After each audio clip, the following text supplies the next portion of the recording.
Assalamualaikum warahmatullahi wabarakatuh. Nama saya Yunita Sari dengan NIM 220451 ke Prodi Manajemen semester 3. Tujuan saya membuat video ini karena menjadi salah satu syarat ujian akhir semester dari mata kuliah Ekonomi dan Lembaga Islam dari dosen pengampu Ibu Risa Nurzana.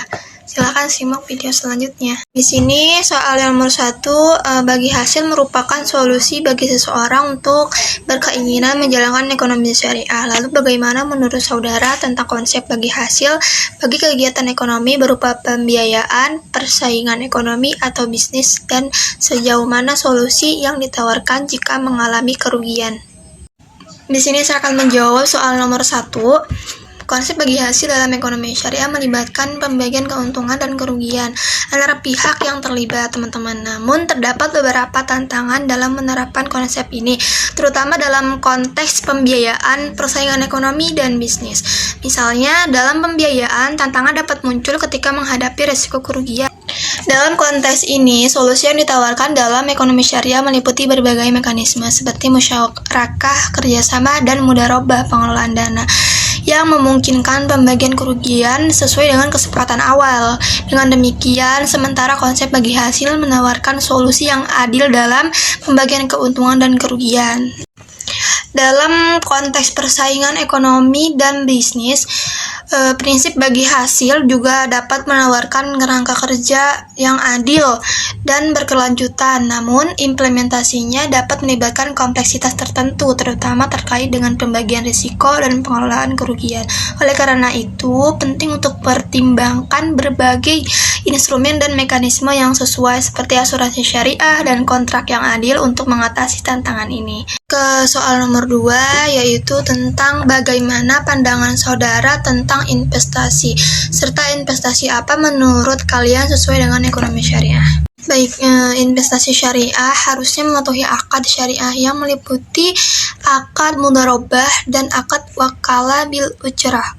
Nah, prinsip utama dalam investasi syariah itu adalah menghindari riba bunga, dan berspekulasi secara berlebihan, dan menghindari perusahaan yang terlibat dalam industri yang dianggap haram seperti alkohol, perjudian, dan unsur-unsur lainnya yang dapat dianggap meragukan. Investasi yang sesuai dengan ekonomi syariah adalah investasi yang mematuhi prinsip-prinsip syariah seperti investasi saham, konsep atau musyarakah, syirkah, investasi produk keuangan, dan investasi syariah dalam asuransi unit link syariah.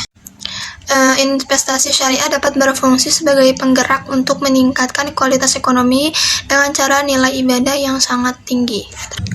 Pertanyaan nomor 3, yaitu akad merupakan satu kesatuan dengan perjanjian. Jelaskan bagaimana pendapat saudara tentang perbandingan akad berdasarkan hukum nasional dan hukum syariah. Baik, sebelumnya dasar yang digunakan untuk menentukan sah atau tidaknya akad menurut hukum Islam adalah syariat Islam. Sedangkan menurut Kitab Undang-Undang Hukum Perdata adalah sukarela antara pihak-pihak meskipun harus dalam batas kepatutan. Hukum Islam masih menekankan nilai-nilai agama.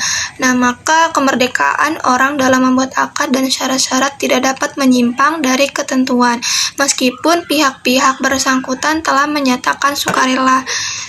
Sedangkan hukum positif yang sekuler, suatu akad dipandang sah bila terjadi atas dasar sukarela antara pihak-pihak meskipun harus dalam batas kepatutan. Berbeda dengan hukum Islam, kemerdekaan orang dalam membuat akad dan syarat-syarat tidak dapat menyimpang dari ketentuan meskipun pihak-pihak bersangkutan telah menyatakan sukarela.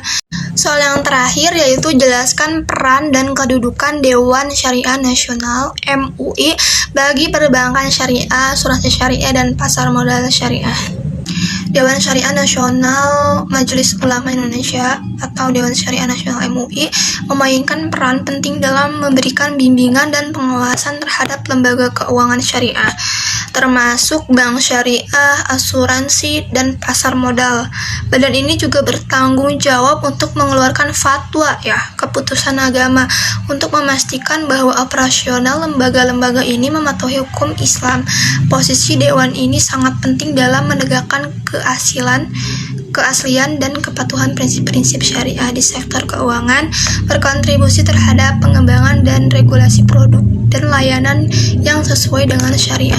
Posisi Dewan Syariah Nasional Majelis Ulama Indonesia atau Dewan Syariah Nasional MUI sangat penting dalam memastikan keaslian dan kepatuhan prinsip-prinsip syariah di sektor keuangan, sehingga berkontribusi terhadap pengembangan dan regulasi produk dan layanan yang sesuai dengan syariah. Terima kasih.